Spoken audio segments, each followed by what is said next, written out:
Hello and welcome to the Voice of Intuition podcast. My name is Susan Jane and I believe that trusting your intuition is the best way to live your life with meaning and purpose.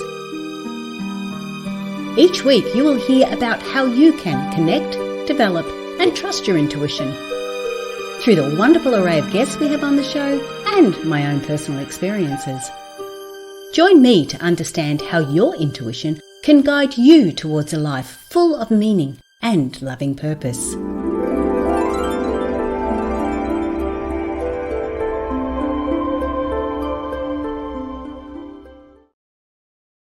Hello and welcome to the Voice of Intuition podcast. My name is Susan Jane and I'm your host for the podcast. Now today I'm in another area. I'm at my other daughter's house, so the background will look very different. And we may even get a little quick visit from my granddaughter if she comes and goes, because she's not quite sure what's going on here. So don't be surprised if we have a little visit today.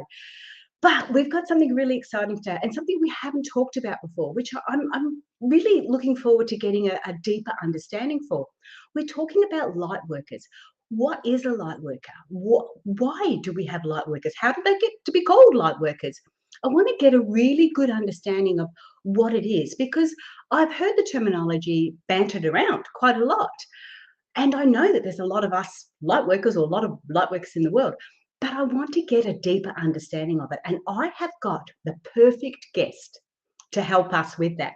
So I'm going to bring Roxanne onto the stream. Come in. Roxanne, how are you? Hi, Susan. I'm so good. How are you?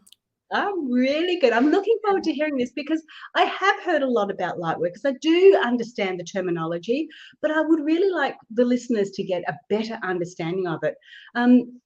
There's so many terminologies we use in the spiritual realm when we're talking about spirituality and that sort of thing, and it can get quite confusing. But before we jump into that, I just want to get an understanding about you. How did you get from point A to point B, Roxanne? Absolutely. Ever since I was a little girl, I just had this profound knowingness that I was being called to serve. And I really couldn't explain it. It was just like this deep knowingness. And it was like this burning feeling inside of me telling me that I was going to impact humanity at a very great level. And again, I just didn't foresee what that was going to entail. In my entire life, I was guiding people. I was able to tell people's stories just by looking at their soul and being in connection with them. I would be able to see beyond the words that they were sharing with me. And I never thought I was different. I thought everybody had these capabilities and that everybody did this. However, it was, family and friends. My mom would always be like, you should really be a psychologist or a social worker. You're really good at like therapy and like counseling. Everyone comes to you for guidance. And that just really never spoke true to me. And I remember being a 5-year-old child and adults would come to me and they would seek my guidance and my wisdom. And they would always refer to me as like an old soul or a wise soul. And I just never understood what that was. And as I went throughout my journey, through my friends and family, I really tried to connect with others in that feeling. Like, did they have the same burning desire, the same feeling? And what would always come back was like, I like a career facet. I know I want to be like a lawyer or a doctor, but I was like, it's something different than that. It was like this knowingness that I was being called to serve. So I didn't push it down, but I just kind of forgot about it and was just trying to, go through life and go through the motions of life, doing everything that everybody else told me that I should do or what I felt that I should do in order to really, serve our community. And I ended up feeling really unfulfilled. I was in a very unhealthy marriage at the time. And I ended up leaving with my 3 beautiful children. And shortly after that, I had experienced 4 near-death experiences simultaneously within a span of 2 years. And with each near-death experience really brought me closer to my sacred purpose, to my calling. Whoa, okay. So I'm really resonating with you there because, again, I've experienced near-death experience too, so I understand that. And it's not so much the experience, it's the learning that you get from it. It's like, that's when I went, oh, we've got these 2 bodies. We've got a physical and a spiritual side. So that was my learning on it. But I love how you said you had this deep knowing that you were there to serve, or that deep knowing. Because I remember as a child too thinking, I just want to help people, because that's the terminology that I used. It was like, I didn't understand anything else. It was like, I just want to help people, but people try to put you into boxes, and you've experienced the same. They've tried to put you into particular boxes that it doesn't resonate right. And because, well, I guess there's not really a lot of jobs out there for light workers in that terminology. But before we go any further, because light workers don't slot into accountant or a nurse or in their terminology. But what I want to get an understanding of, Roxanne, is so you've gone from there and you've followed your way through. What did you do before you came light worker?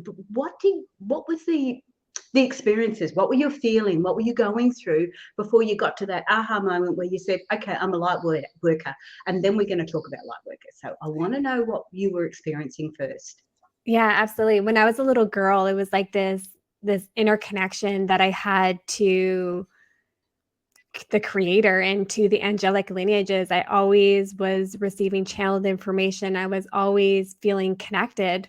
And, bringing this into my life, it was a very reassuring thing, a very beautiful thing. I always felt an abundance of unconditional love. And I think that's why I was able to just have and exude optimism throughout everything that I had went through. And I had went through countless trials and tribulations, now knowing that these were beautiful lessons and teachings. And as I was going through this journey of really discovering myself, of really coming from this place of deconstruction and really building myself my own foundational pieces and what my true belief systems were, my core belief systems were, it was tumultuous because there's so many wounds, there's so many belief systems that are tied to why we do the things that we do on a daily basis. So there was a lot of emotionality, there was a lot of sadness, there was a lot of anger, there was a lot of frustration. And then there was a lot of joy, a lot of curiosity, and a lot of excitement. So it was just like a myriad of beautiful emotions that I was allowing myself to flow through them and feel them, where beforehand I would have suppressed them and I would have, allowed that emotion to become something different, that sadness to become anger or frustration or resentment, where I was actually allowing myself to be in a state of being in my emotions and acknowledging them and having that awareness over them. Wow. Okay. I just want to, one of the things that you said is that feeling of connectedness. What on earth is that? Because everyone will feel that again differently. But again, this is a terminology that we use because we're used to being around that. So I know what connectedness means. I even know what it feels like. But how can we explain that to the listeners? What does connectedness mean? It's like the feeling is the knowingness. It's like when you meet the right person that you're going to spend this lifetime with, it's like this undeniable knowingness that goes throughout the entirety of your being. And your logical senses, your intellectual body can't fathom it and can't fully explain it. It's just a complete knowingness. And the unconditional love component, it's like, how you're loved by your parents, even though, they're also going throughout their own journey, you still know at the end of the day that they love you unconditionally. It was like I was wrapped up in this unconditional love bubble. And I always felt like I was shielded, like I was protected in some incredible way. And I can never really explain that, but it was like I was always, a step ahead of something bad happening, or I was always being proactive in some way, that I was being connected to information, that it was time to close that chapter, to open a new door to a new opportunity. And then as soon as I would do that, there would be a dismantling of that old structure or of where I previously was, a relationship or even like a career facet. So it's like I was always being supported. I was always being guided. And I felt that and I leaned into that. I didn't fully understand what that was. I thought it was just myself, but I, came to really understand that it was something far beyond that. Yeah, sorry, that's that little puppy dog barking in the background. Now, as you're saying this about the connectedness, I want to give an example, and I'll give one of my examples because I can relate to that, and it might relate for other people. When I decided at the age of 48 to go back to university, to study university. And I remember telling my girlfriend about it, and she sort of said to me, well, how are you going to do that? And I had thought about it. Like, I'd thought about, I want to do it, but I hadn't thought about the details of it. And I remember just having this, you do feel connected, because I got this information that came to me, and it just sort of went, well, I just said it without even thinking. It just came out like, well, I don't have to live here. I can actually move and go to university. Nothing's holding me here. Now, when I say that that's that connectedness, is because I didn't think to do that. It wasn't a conscious thought. It was just this information that came through. And then she said, well, you could move, but how do you know you're going to get into university? And again, this conscious sort of this thought came through, and it was like, well, how do you know I'm not, to start with?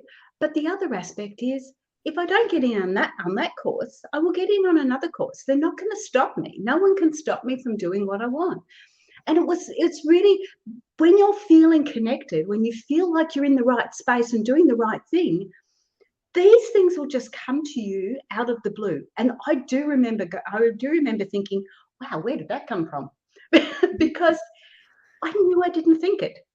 So that's part of it. And I just wanted to give that explanation, because that's how I really understood connectedness. It's like I was open enough to be getting this information and to express it. So it was really, really perfect. So I see where you're coming from. And when you're a child, even a teenager, and growing up and getting to know yourself a little bit better, you do start to get those aha moments where you start to think, well, I don't know where that came from, but I'm happy to share it. That channeled information. And I believe that we're always, from being a shaman and traveling the different realms of understanding the matrices and understanding the dimensionalities and the densities, is to understand that we are always connected to a source of infinite intelligence and of unconditional love. So that is the essence of who we are and the entity of who we are. When we speak about us being energetic beings, right? That is the biggest disposition of who we are. So that connectedness is not always explainable in the intellectual and the mental body. It's a knowingness that happens throughout the entirety of who you are. And those that still haven't embarked on that journey or have been of that place of connection, it's like, when you're a child and you're trying to understand what love is, and how do you know when you find the right person, and everyone's like, you just know, you just know, you just know. It's because it's undescribable. It's not something that you can give definitions to or give structure to. It's just a profound knowingness that happens throughout your being. Yes, absolutely. And so well said. Thank you. Now, okay, so let's get stuck into the light worker side of it. So you've gone through all this, you've gone through this understanding, and you've got that connectedness. You've got this little, you start to get this little aha moment where you think, hang on, not everybody actually does what I'm doing. Not everybody actually feels that way. And you start to get that understanding of it.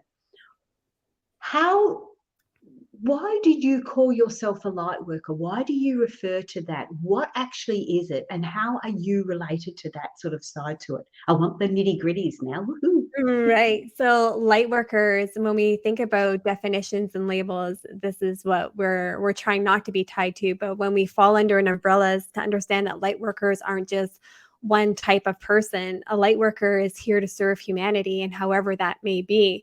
And sometimes it's in healthcare. Sometimes we are doing, psychological services. Sometimes we're doing energy work. It's where we are in positions where we're serving humanity and we're helping foster beautiful health within humanity. That is what a light worker is here to do. And when we think about light working, it's just something that you're innately born with, and you don't really understand what your purpose is until you understand that really your soul's mission and your sacred purpose is here, and the capacity of being able to serve. And I kind of knew something, that I was really connected to the angelic lineages. I knew that I was connected to a very specific type of light and a very specific archangel. And for me, it was just about trusting that and knowing in that. And as I chose my career path, I was always serving and guiding others, even though that may not have been my role. So it was really just a beautiful thing. And when I had my near-death experiences, it was like, I've been doing this for the entirety of my life. Like, why am I not trying to reach others throughout the world? Why am I just, working alongside people that are coming across my physical path? Like, it's time to be able to explain where I'm actually, thinking in my intellectual body that I am limitless. I don't need to limit myself to just those that I'm physically coming across. So it was like this beautiful expansion. And through many visions, through many dreams, through many journeys, again, being a shaman, I have been told and directed, that I call it luminary. And what it is it's light working capabilities. Everyone has a different spectrum. And what I was being shown by like the light angels was that it was like a spectrum of light. If you think about like a spectrum of light, and for me, this is what part of my sacred purpose is that if you envision like a spectrum of light from dark all the way to like the brightest light that there is on a scale, I can see people's colors and their light that they have within them. So if they're very dim, if they're very bright, and my job and my sacred purpose is to be able to bring that light into a healthy place so that they're not burning out on either end. So either you're shining too bright where you're putting yourself out there too much, where you're coming to a place of exhaustion and you're coming out to a place of a burnout. And then on the other side of the spectrum, that they're in the darkness, is to bring them back into the light, bring them back into their knowingness, into their divination.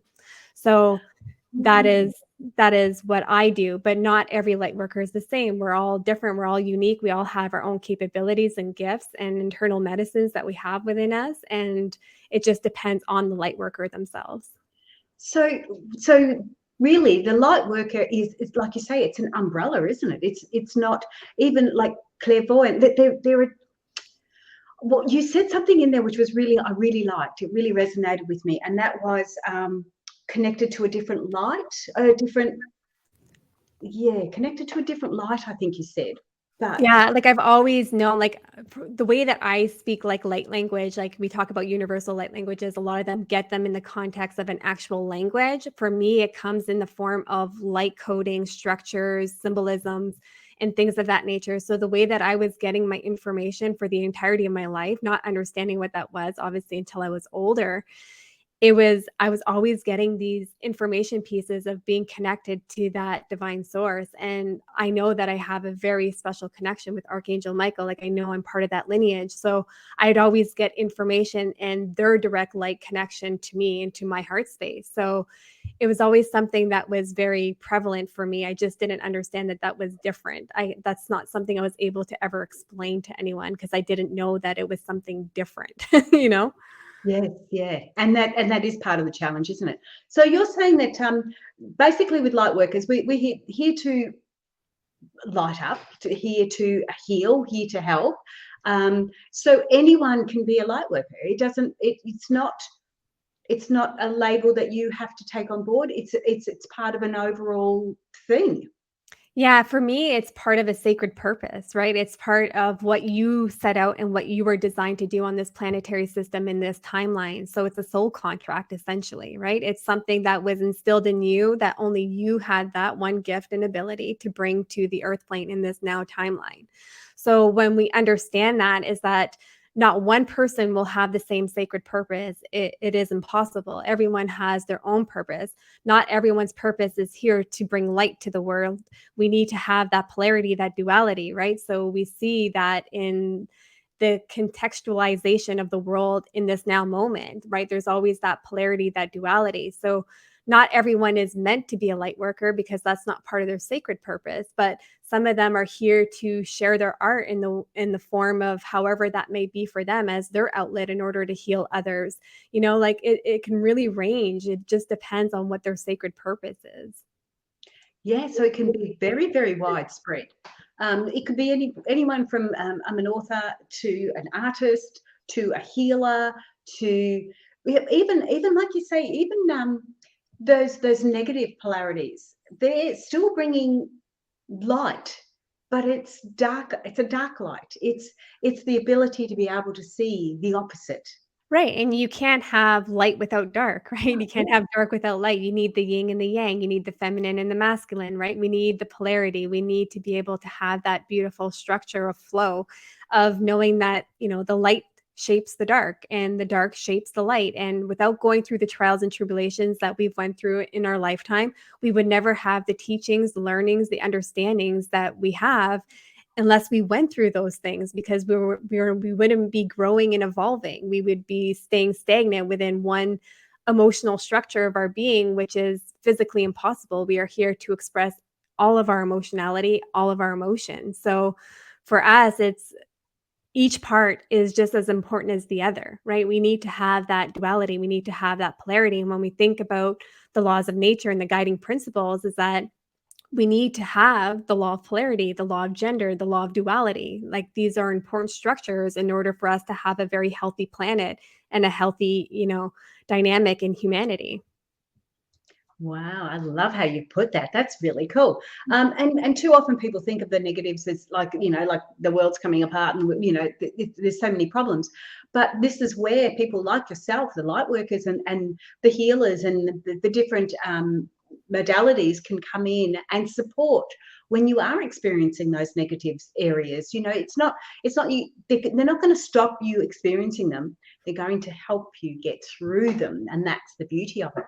But I Mm. like that you've actually mentioned, now that I go here, you've actually mentioned the angels, and obviously that's your.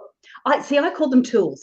We all have our own tools, and that's sort of where I look at it and I go, okay, the tool that you use to help with your light working, to help others, is you refer to the angels, or do you prefer to call them light workers?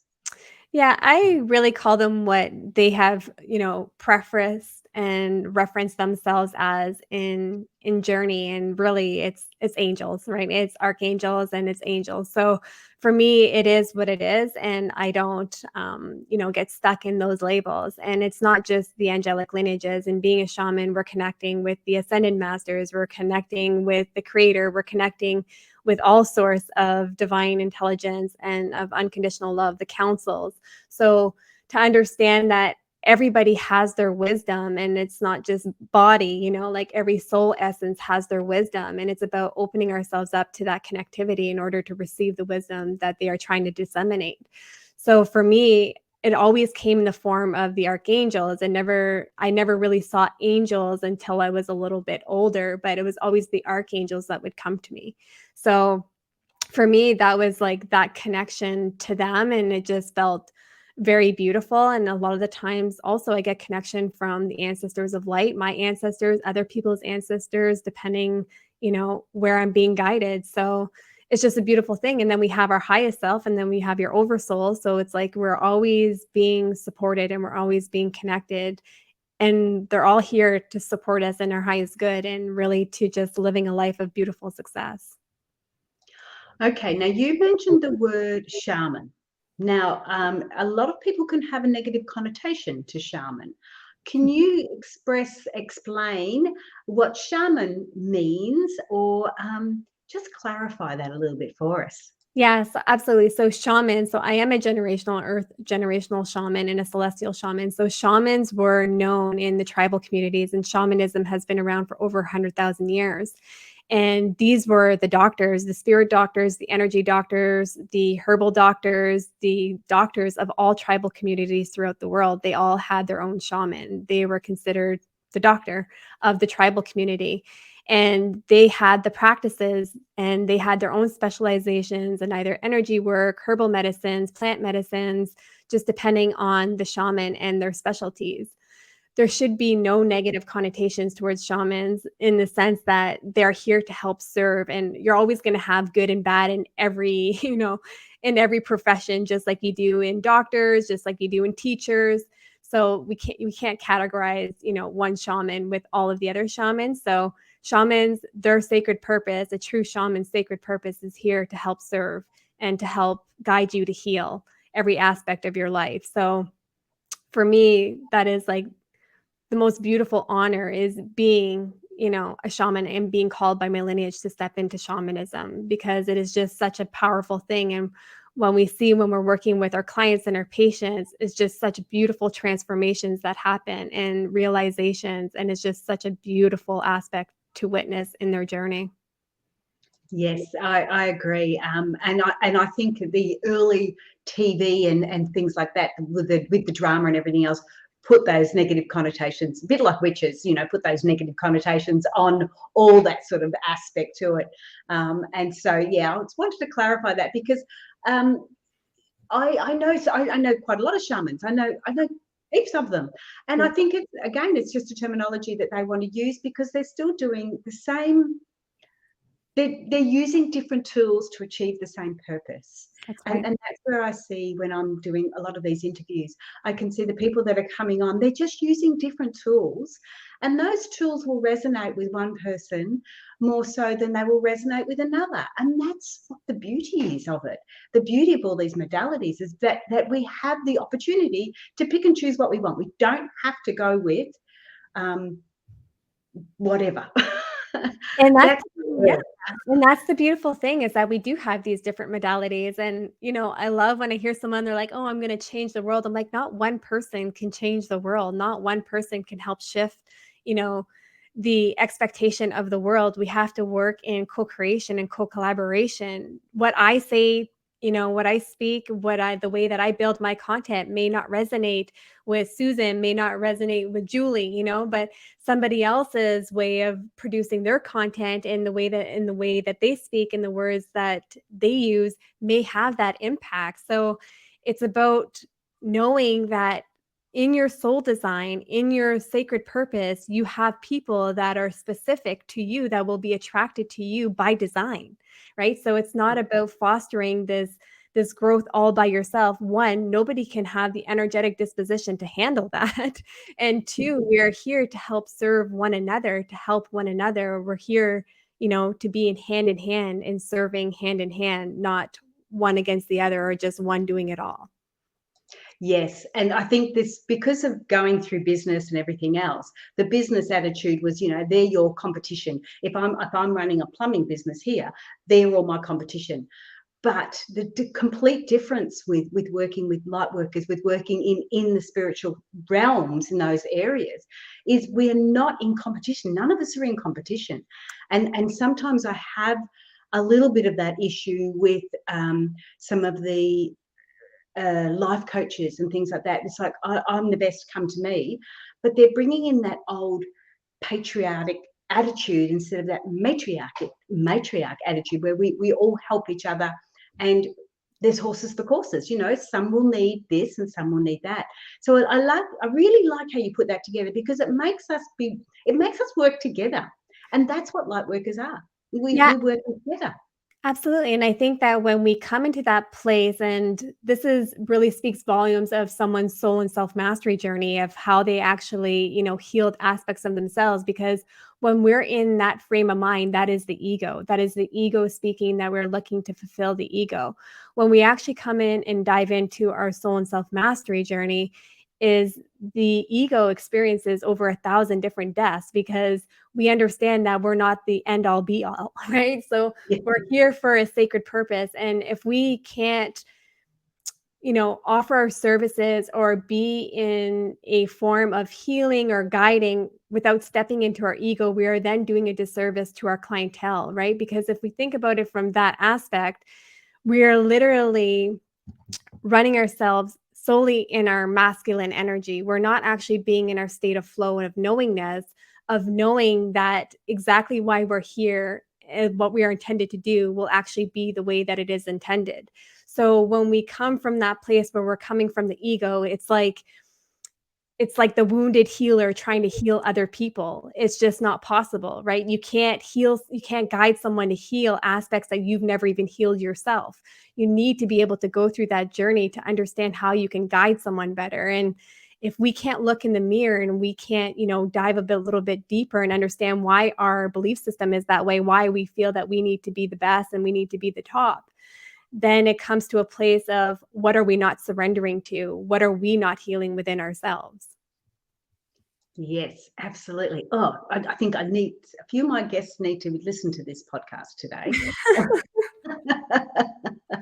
because it is very true. But I also understand that they may not quite realize that how they're putting it forward. They feel like they're doing like you said, when they first come on this journey, and I know I did the same, it's like, oh, I'm going to fix the world, like, yay, look at me.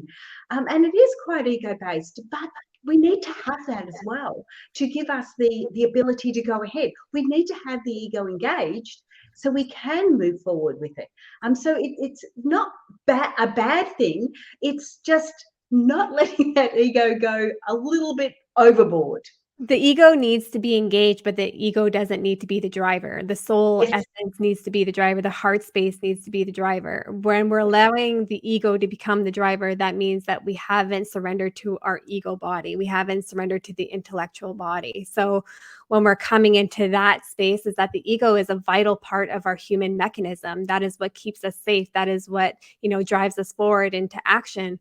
But it's also a place that if we're using it and we're utilizing our brain and our mind connection in the wrong way, then we are literally operating from a place of fear, of scarcity and lack. And when we're pushing and pushing and pushing, we're operating in our masculine energy. And when we're in that strategy of our masculine energy in any type of business, it's never successful because it's never sustainable. So when we come into the duality of our flow, of our energies, and understanding our human capacity, and understanding that we need to be soul-driven, soul-led, right? Not ego-driven and ego-led. Wow, that's so cool. All right. Now, I want to get a bit of an understanding. So we've talked about light workers. We've got an understanding that they can work in different areas. If somebody has that yearning, like we did when we were younger, somebody sort of got that feeling, I just want to help, but I don't know what to do. I just feel like, I don't know, I need to step forward. What advice would you give them as far as moving into their light and becoming authentic that way? The first thing to any part of our journey is acknowledgement and having that awareness. So if we have that awareness that feeling is there, that calling is there, and that we're feeling like we need to serve others, or that we're not fulfilled in this now moment, it's about being honest with ourselves, honest conversations, honest dialect that has to happen. When we dive into curiosity, why do I feel this way?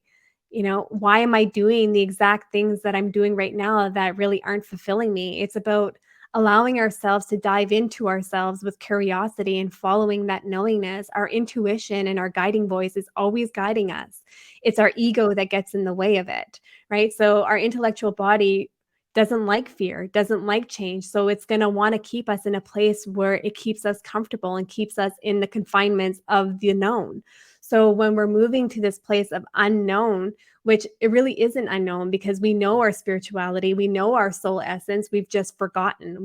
We've had a disconnection happen. So when that happens, it's about having that awareness, having that accountability, and trusting yourself, believing in yourself that this isn't just a feeling. There's a reason why you feel led to listen to this podcast. There's a reason why you feel led to, look at someone's content or to check out their website. It's your soul leading you. You just need to be able to get behind it and follow it and just start trusting.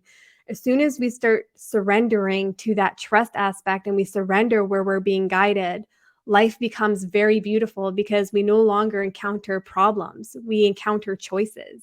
Because everything in life is a choice. We have the power of choice. So we have a choice to step in to our spirituality, and spirituality not meaning religion, spirituality meaning our connection to self, our connection to our own spirit, connection to what we believe is our truth. So when we can come into that place of surrendering and of trusting, it becomes a very beautiful dynamic in our life. Yes, I'm with you there, because obviously I talk all about intuition. So that's my biggest thing. It's like connecting with the self. Yes, that's what we need to do. I like that, and I really like how you put it too, Roxanne. It was really quite succinct. So when you're talking about things like that, so say they're doing, I don't know, their meditation, or they're doing something to try and connect with themselves, or they're not trying, they're connecting, and you're saying you've got to trust some of the messages and that come through. How can they how can they work out? So say they feel like they're a light worker. So to start with, to feel like a light worker, you're going to feel like you want to help in some way, shape, or form. You want to help others. You want to help the planet. You want to help animals. You want to help plants. Somewhere along the line, you want to help. So that straight away creates you as a type of light worker.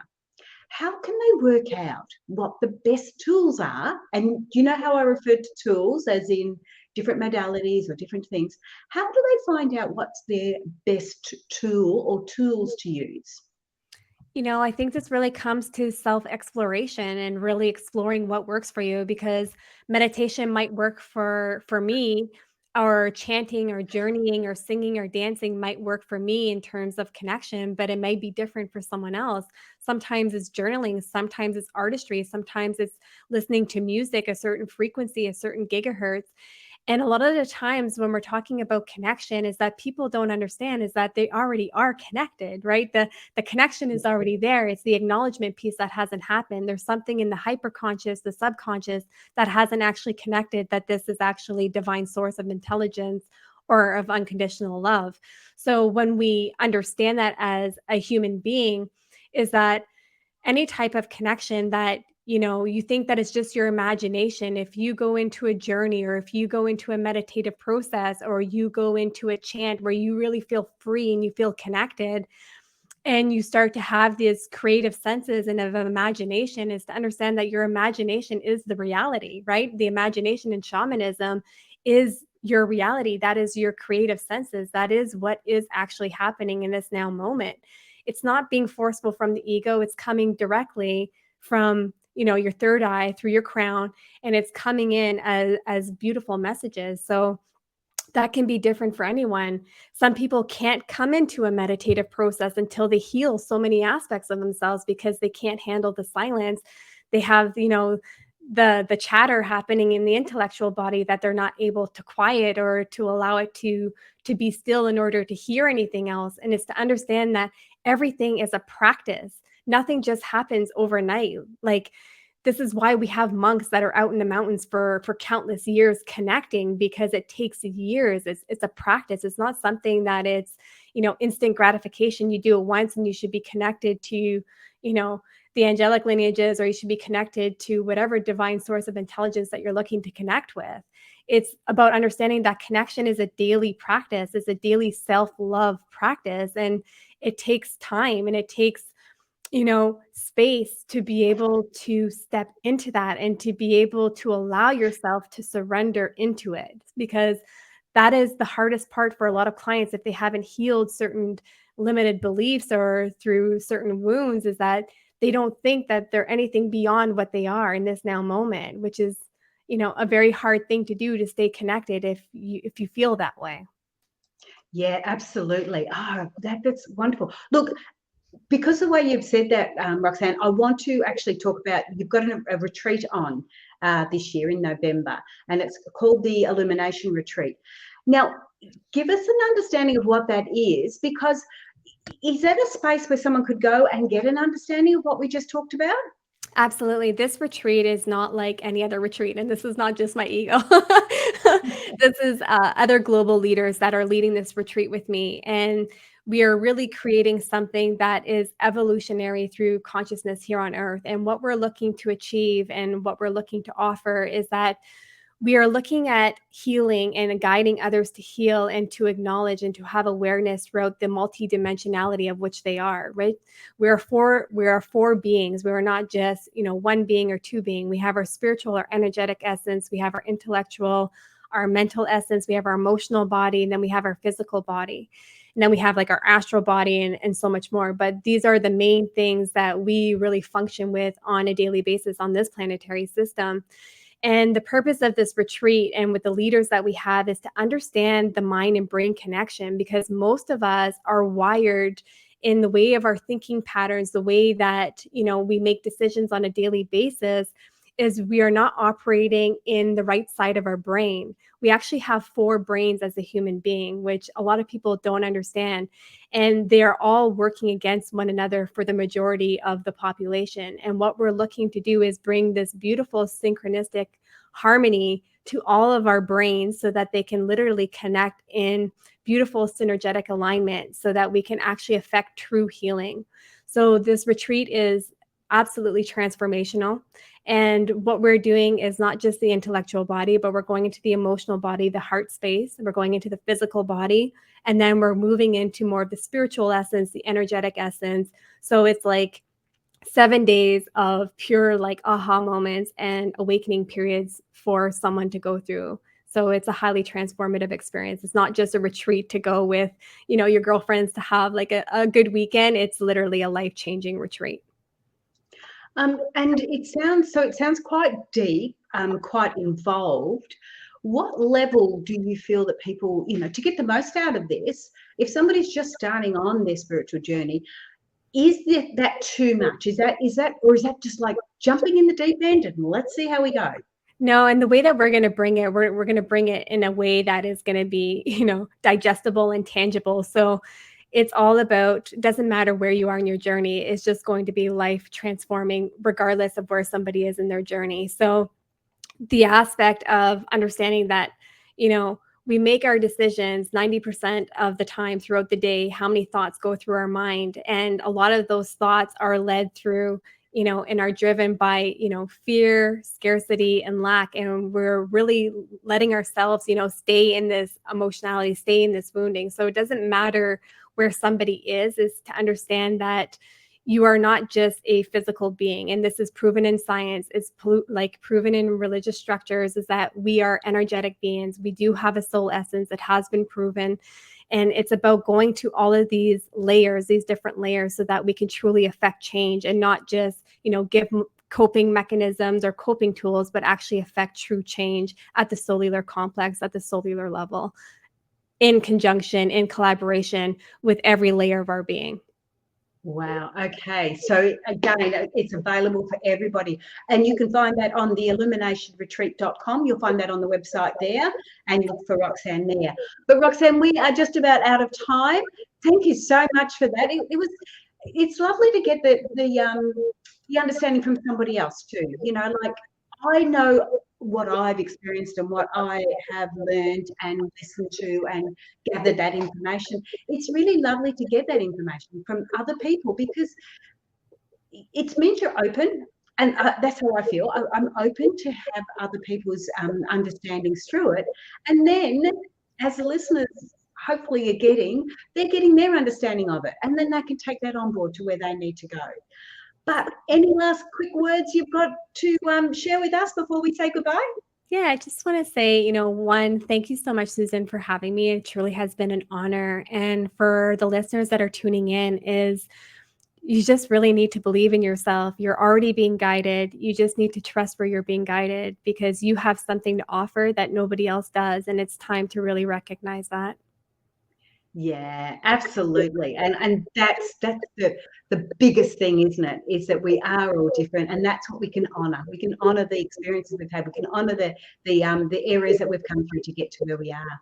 Thank you so much for being on the show. Now, don't go away, because I need to talk to you before we finish.